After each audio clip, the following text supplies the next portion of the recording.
Stan's thing too. What's up, Team Tobias? What's up, Tungsten, Ohio? I pick Ohio a lot. I don't know what to say. Lane Haymont here with Ann Rose for the Literary Lens podcast. Our name changes all the time. Like, we literally just like throw out random names for the podcast all the time. Do we? I thought it was I always think the same. so.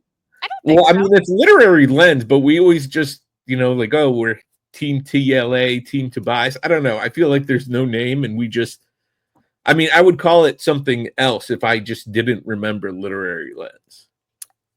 I think we've been pretty consistent about it being the Literary Lens, but we do this one, and we also do Query Conundrums, which can get kind of confusing, and I'm sure people are already confused because there's just the two of us here today, and this is not a Query Conundrum. So yes, this is, what do we call it? We call it the Literary Lens. This is our general thing. We usually have many people, Kelly and Jackie. Jackie is doing something. Oh, she's teaching. Kelly is doing something. So it's just us. And I wanted to talk to you about right to shops. I want to have a conversation about them. Well, I think just film in general, right? Like, part of the Tobias Literary Agency is that we do like to hold on to those rights so we can make sure that they get executed. So I think it's a good conversation to have. Yeah, and I noticed last night in a certain conversation with certain people, there was some, how do I say? I want to say disclarity, inclarity, but those aren't words. Disclarity? Is that a word? Some unclarity? I wish I could Shakespeare. Something was unclear. It was unclear. There you go. I don't know, but those words sounded good to me. I don't know. As soon as you said that, they weren't really words. I'm Googling disclarity. Holy shit. It's a word.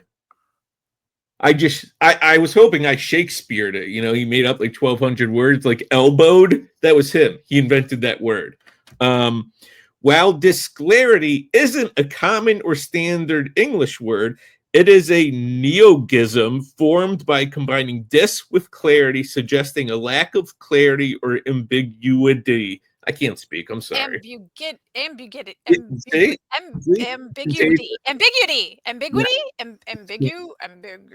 It's contagious, just like yawn. And yawns are contagious, like interspeciously, which is wild. Yes, and did you know that if you yawn and someone like watches you and they don't yawn, like I learned this on like I think it was like NCIS or something, is that like you're a psychopath if you don't catch on to the yawn. I find that it was Bones. Do you remember that? I find that very hard. No, don't do it. You're gonna make me yawn.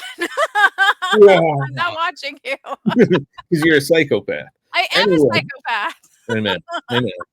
So, I was discussing right to shop, and there seems to be some confusion about what a right to shop is. And I've had to explain it a dozen times, and I explain it so much that I kind of feel like maybe I'm tricking myself into thinking it's something it's not, if that makes sense. Like, you're just like, is this real? Am I making up reality around me? So can you, and this isn't to throw you under the bus or to make disclarity of you, but could you succinctly tell us what a right to shop is? I would define it, and I could be wrong, but I would define it as a person, organization, whoever has the ability to represent a property in a film to market situation. See, that's the thing. You say represent, and I get the use of represent because it's really what it is, but I think I'm using words so incorrectly. I don't want to say misnomer. So it's not really a representation of the property, but it is the ability or the right to go shop it to places like production companies, studios, mini studios, or even other producers. So, for example, The Spite House. Johnny Compton, The Spite House, nominated for the Bram Stoker Award. Amazing book. People love it. We have been working on a right to shop basis with a very famous actor, producer, stud muffin everyone loves. Um, and we set it up. I actually set it up. So while I did that, once we have a script, a writer, we got the actor, we got the producers, we then go shop it to, say, Lionsgate or Netflix. Not me, this person. And then once, say, Lionsgate comes in and says, yeah, we're on board, here's $10 million. We're going to make the movie for $10 million. That person, the producer, has to negotiate their own deal with Lionsgate. And then we negotiate our deal with Lionsgate for Johnny. It would be optioning the Spite House. For the IP holder. Yes, for the IP holder. Represented the IP to. They're basically getting the permission to submit it to a publisher. They're like the middleman. Yes. Absolutely. And they're like the Mary Kay consultant. I have these cosmetics for you. You can buy them. That's a great way to put it. Sort of like an MLM. Is that what they call it? A multi-level marketing? Yeah, that's what Mary Kay is, isn't it? It is. Yeah. I have a client, Maria Abrams, Death on the Downline, all about murder at the MLM called Lumen, which I think is hilarious because that's like Severance. So, I mean, I think there's murder. Yeah, they killed. They're trying to kill Patricia Arquette's character.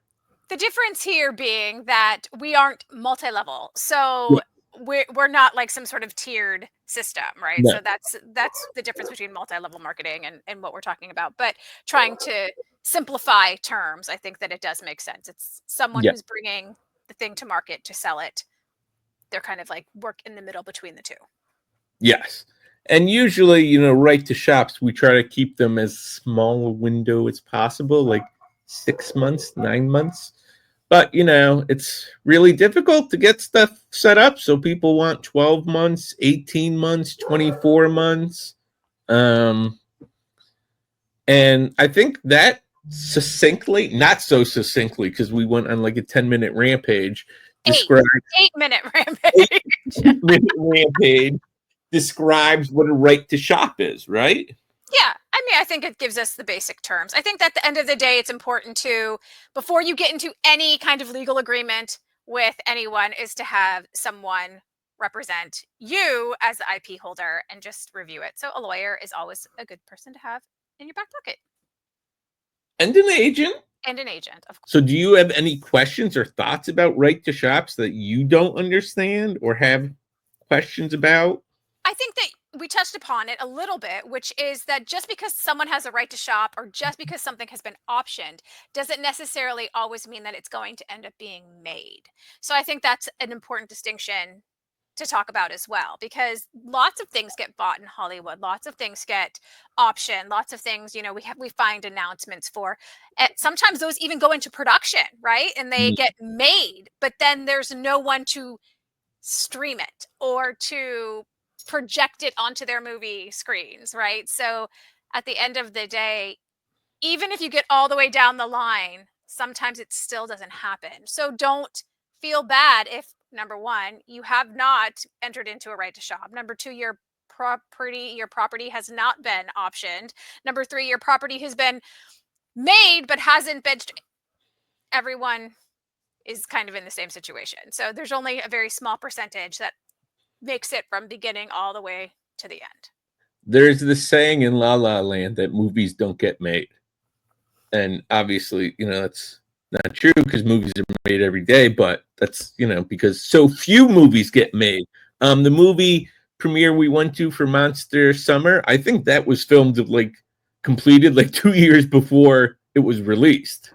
Yeah, it was filmed a lot earlier than when we got to see it. That is for sure. Those kids were not the same age. Wasn't this kid just 10 years old and now they're driving? I was like, what happened here? Exactly. So I think that that's just part of the process. So if you have a right to shop, excellent. If you've been optioned, fantastic. But don't feel disappointed or something's wrong with you if it doesn't end up making it across the finish line. So And right to shops, producers usually want them for free. They will fight tooth and nail to get them for free, but sometimes you get some money. you know really depends who you're dealing with for how long. And the business, I think, though, is starting to quote unquote return to normal. I think it was really impacted by not only the strikes but the pandemic. Right. In the strike of 2008, I think like entire production companies, people went out of jobs and became real estate agents, and that kind of stuff. Have you ever Well, been a real estate agent? you actually know that I did have my license in real estate. It's there's really a job I haven't done. So one thing, anyway. we're way off track. We're way We're off way track. off topic. What was our other topic that we were supposed to talk about today? Did we have another topic? We did. You told me that we had two topics, that we were doing right to shop, and let me get to it here. I think the second one may have been the facetious comment. Oh, you were just making something up? Maybe I could have been. I don't remember. What was it? I'm trying to find it now.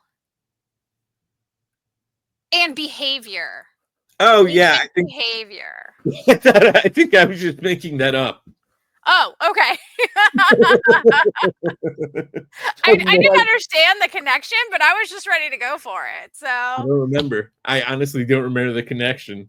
That was like 20 minutes ago, so who knows? it was a long time ago. Yeah. Okay, well, that was this episode of Literary Lens Podcast. Lane Hema and Rose.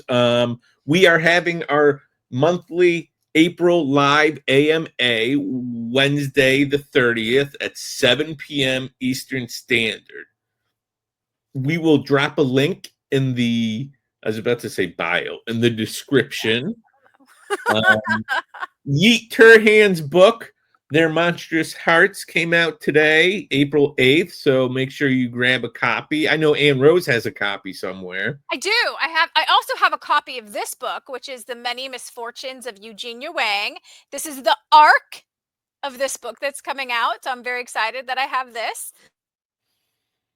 Just came in the mail this week. So I do think, but I know that you already kind of did the outro for us, but I think we should also mention about what Tobias does in film. And I think that should be, Oh, I think yes. that we could add that in here. So maybe we can do some fun thing or something, but let's maybe also talk about what we do and like Okay, how we so went what do to we LA. do? What do So we do? Tell me. I want to what hear do it. we do? So I think it's important to talk about how the Tobias Literary Agency, that we do what we are talking about. We do try to shop our clients' IP to producers, to other film executives, those types of things. So just this last year, we went into LA. We got to go to Netflix. We got to go sit down with Shondaland. We got to sit down with Apple. I accidentally talked to Jonah Hill. Didn't know it was Jonah Hill. Really funny. Saw Gwyneth Paltrow. It was super fun. Anyway, point being that we have our own film arm, and we do have those connections where we are trying to sell our clients properties. We just this week have we're nothing we can really talk about, but had a great conversation with one of our colleagues and a film company that wants to option some work of our client. So lots of great things coming from Tobias, I think. What do you think, Lane? Yeah, we've had a couple films made. We had a Hallmark film made that is really cool. It's a Hanukkah Christmas movie, so yay us. Yes, Leah's Perfect Gift, I think it was. Leah's Perfect Christmas, I think. Is it Christmas or is it just gift? I think Gift was the book. Okay, maybe that's what it is. Okay, super cute. The Very actress in that was fantastic too, by the way. Yes, absolutely loved it. And we have something hopefully that's going to end up on Netflix. And then the Spite House, knock on wood, is going to be in theaters everywhere and gross $1 billion. We have a couple other things that we can't announce yet, and like I just mentioned, something that just happened this week, so we're really excited about. So why don't you take us out, Ann Rose? All right. I will try to take us out this time. So, Yeah. thank you for joining us for another episode of the Literary Lens podcast with me, Anne Rose, and my fabulous colleague here, Lane Haymont. Make sure you do join us for our AMA on April 30th at 7 p.m. Eastern Time. Eastern. Yes. Excellent. 7 p.m. Eastern. Also, we do still do our query conundrums. So if you have a query that you have conundrums about, please go ahead and send it into our email, which Lane will put somewhere in the whatever description, something somewhere. So send it in and maybe we'll get to it and hopefully we'll be able to help you with that. So that's it. That's another episode. Until next time.